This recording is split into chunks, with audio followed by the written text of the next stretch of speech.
Senadores e representantes do setor de turismo e eventos participaram de uma sessão no Senado para defender a manutenção do PERSE.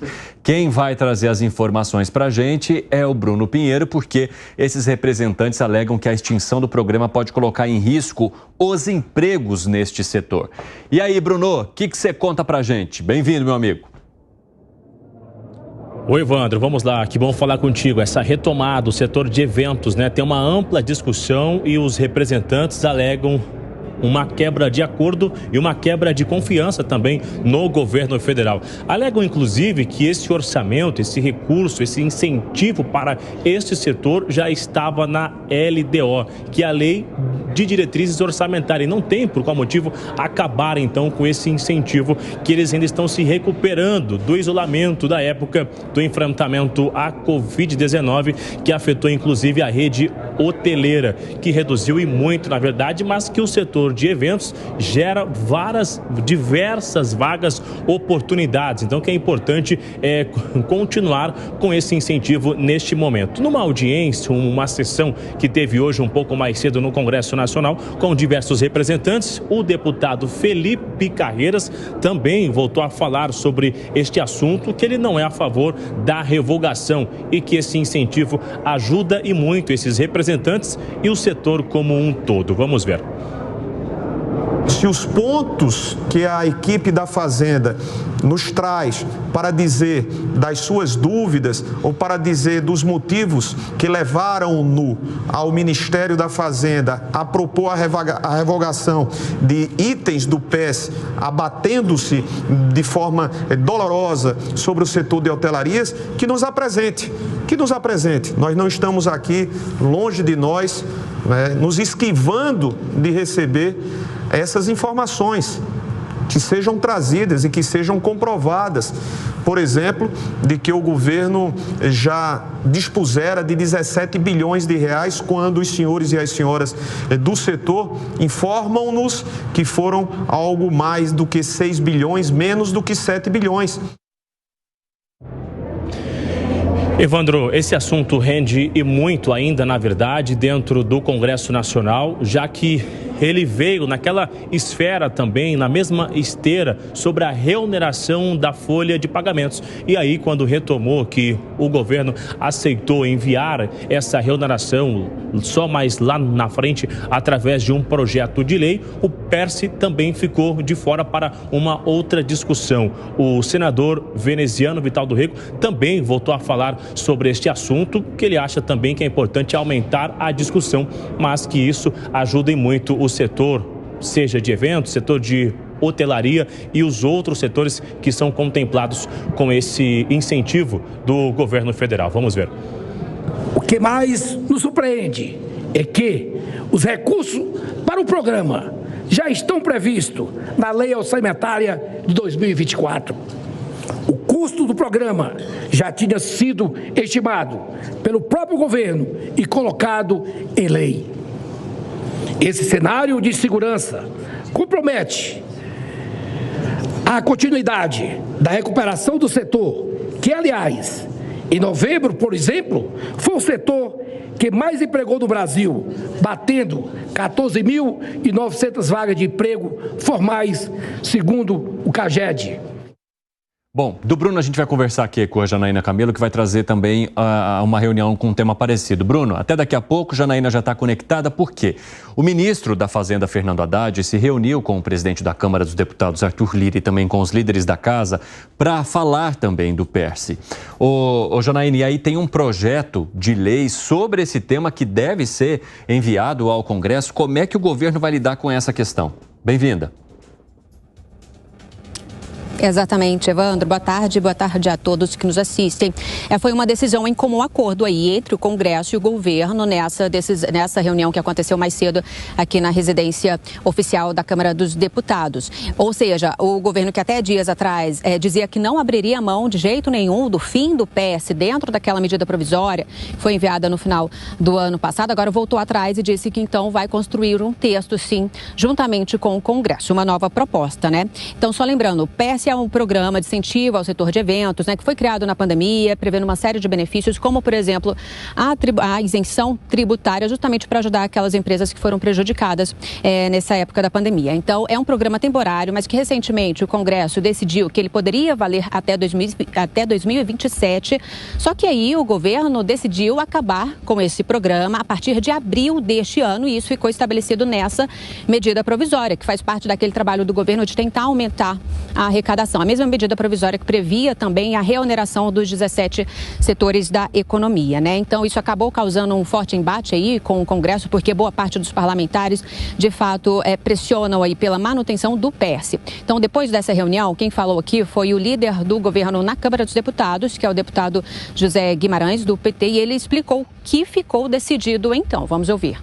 Ao final, nós aprovamos, com o aval do ministro Haddad, primeiro, o PES vai ser separado num projeto de lei com urgência constitucional.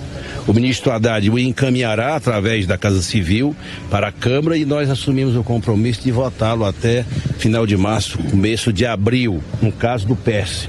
E o conteúdo, o ministro Haddad ouviu as ponderações e será reformulado, será corrigido uma série de imperfeições e erros do programa e virá num PL com urgência constitucional. Quem falou também, Evandro, foi o deputado Felipe Carreiras, que foi o autor do PES, que está coordenando toda essa discussão em relação ao programa. Ele comentou, então, que vai ser construído um novo programa. Vamos ouvir o que ele disse aí. Com o projeto de lei vai ser uma nova fase, mas também uma fase onde os líderes, com determinação do presidente Arthur Lira, terão que elaborar, juntamente com a Fazenda, um novo PES, mas que cumpra com seu papel, que tenha aí sido os setores que mais têm gerado emprego no Brasil, com dados do IBGE, do próprio Ministério da Previdência e do Emprego, e a gente sai aí feliz com o resultado. Foi uma reunião muito positiva, onde todos aí tiveram consenso em relação a esse tema.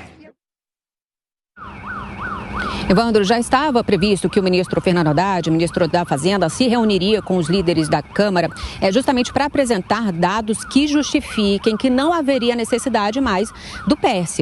Então, quando o PES foi criado, só para explicar um pouquinho, ficou decidido com o governo que ele acabaria assim que houvesse 20 bilhões de reais em renúncia fiscal, com uma média aí de 4 bilhões de reais por ano. Só que só no ano passado, segundo o Ministério da Fazenda, foram 17 bilhões de reais em renúncia fiscal. Além disso, também tem aquela questão ali de suspeitas de fraude no programa, né? Então, nessa proposta que vai ser enviada pelo governo, então discutida pelo Congresso, só devem participar do PES agora as empresas que de fato precisam desse benefício. O ministro Fernando Haddad, ele falou no Ministério da Fazenda, depois que ele saiu daqui, ele disse o que exatamente tratou aqui nessa reunião. Ele falou para os líderes, ele levou aos líderes uma série de inconsistências no PES, como, por exemplo, empresas que estão sendo beneficiadas, mas que foram criadas depois que o programa foi aprovado. Ele disse que os líderes entenderam essas inconsistências. O ministro também disse que apontou dados aí, fazendo comparações entre anos sobre o faturamento das empresas que hoje compõem o PES. Vamos ouvir o que ele disse mais cedo. Das 11 mil empresas do PERSE, o faturamento em 2019, portanto pré-pandemia, foi de 146 bilhões de reais. O faturamento em 2020, foi o pico da pandemia, foi de 101 bilhões de reais. E o faturamento em 2022, vamos fechar o do ano passado, mas o de 22, já foi 200 bilhões de reais. Portanto, nós já estamos em franca recuperação. E aí, Evandro, o governo então prevê enviar esse projeto de lei para o Congresso na semana que vem e aprovar entre o final de março, depois de toda a discussão, né? A gente não sabe como é que esse texto realmente vai ficar no fim das contas, mas aprovar no final de março e início de abril, antes aí do prazo da medida provisória, que é de 90 dias, né? Desde do final do ano passado. É com você, Evandro. Muito obrigado pelas informações, Janaína Camelo. Deixa eu já colocar aqui sob a opinião dos nossos comentaristas. O governo está tentando resolver resolver da maneira que também fez com a reoneração da folha de pagamento, né? Enviando uma proposta ali para o Congresso diante da resistência do Congresso em simplesmente acabar com esse programa que foi definido pelo Legislativo e que tinha um prazo ou tem um prazo para terminar. Como é que você vê esse meio de caminho que busca o governo federal, hein, Luiz Felipe Dávila? Não, primeiro é um mau exemplo do governo, porque contrato é para ser cumprido. Aprovou-se uma lei que ia ter um prazo. E o ministro Haddad gosta de recorrer a faturamento que não conta nada, porque quando você perdeu de dinheiro durante 2 anos, você está repondo um caixa, não é porque era 100 bi no auge da pandemia, foi para 200, que é franca recuperação de faturamento, mas e as contas que você tem que pagar, porque os empregos que você manteve, as pessoas que você não demitiu, por isso que o programa tinha um prazo determinado. E a renúncia fiscal era de 20 bi, tem 17, então vai até os 20, até o 20 é o teto, a partir daí... Sim, faz todo sentido. Reabrir uma negociação, cumprimos a nossa parte, ou era prazo ou tinha o teto de 20. Se bater o teto antes do prazo, tem que reaver. E é exatamente o que vai fazer. Aí se apresenta um novo projeto de lei e tem uma nova discussão. Agora, o que não pode fazer é romper contrato. E isso não existe, tem um acordo com o setor.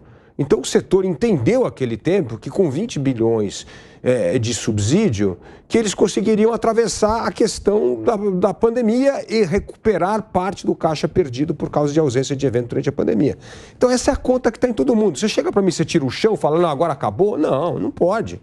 Então, o Brasil precisa ter, como a gente fala aqui, segurança jurídica, é cumprimento das regras, cumprimento dos contratos. E essa me parece uma boa maneira. Vamos cumprir o contrato e reaver a questão do benefício num projeto de lei a ser enviado ao Congresso Nacional. Chegamos ao momento em que você concorda, hein, Felipe Monteiro? Concordo com o Dávila, né? O PES foi uma política bem feita do governo Bolsonaro.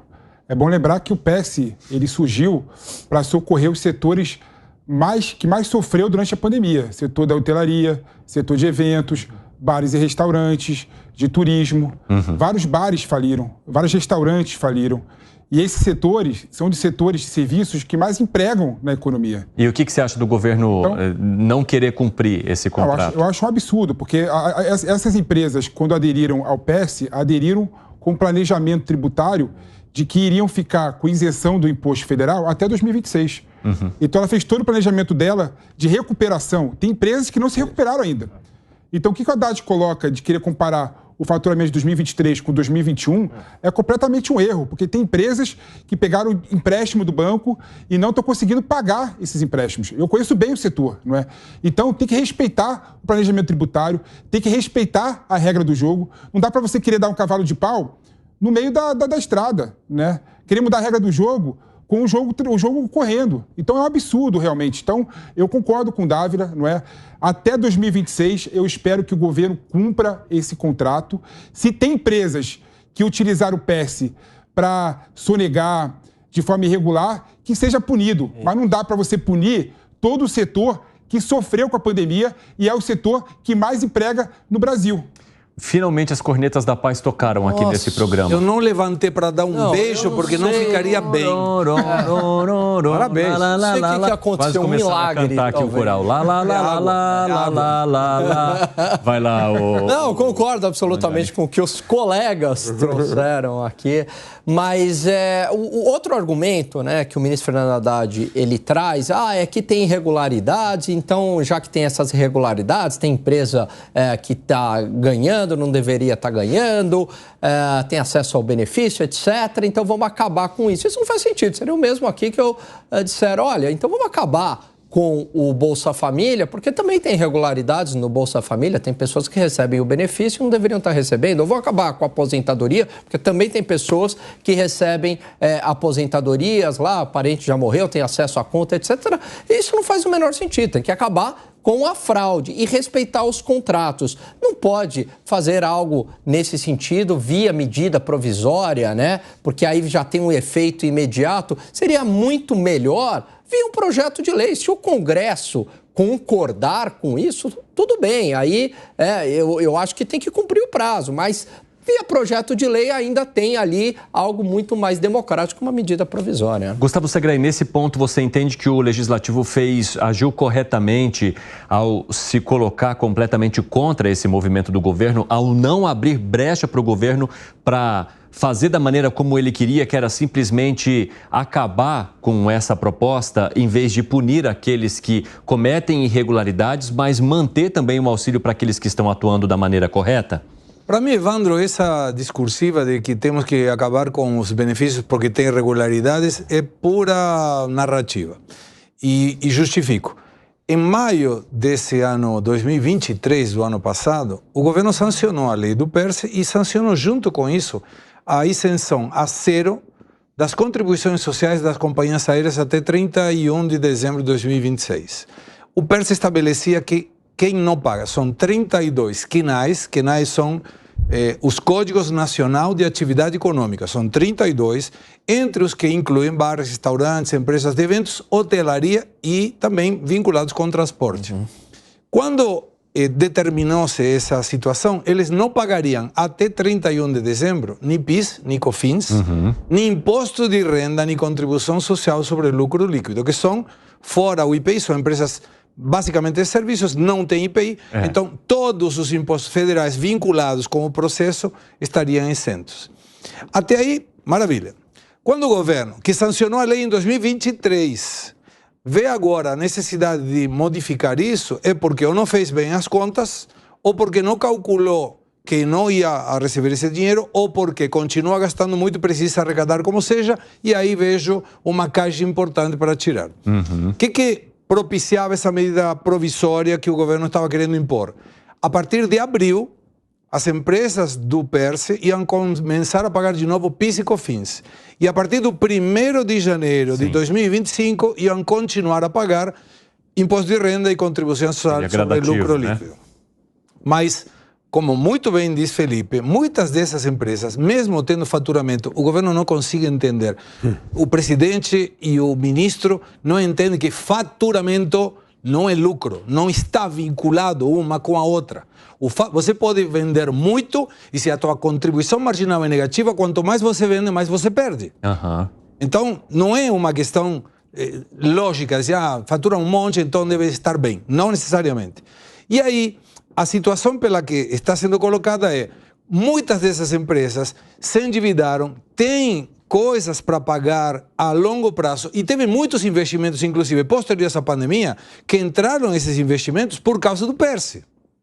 Crescimentos de habitações, por exemplo, quartos em hotéis, melhoras em alguns restaurantes. E por que isso? Porque com isso conseguiam tracionar dinheiro que não estava quando foi a pandemia. Então é uma questão muito social, porque involucra muita gente empregada, e se o PERSE acabar, o governo não entende que vai ter muito desemprego. Então, perfeito o Congresso e colocar o limite no governo, governo que foi quem sancionou a lei.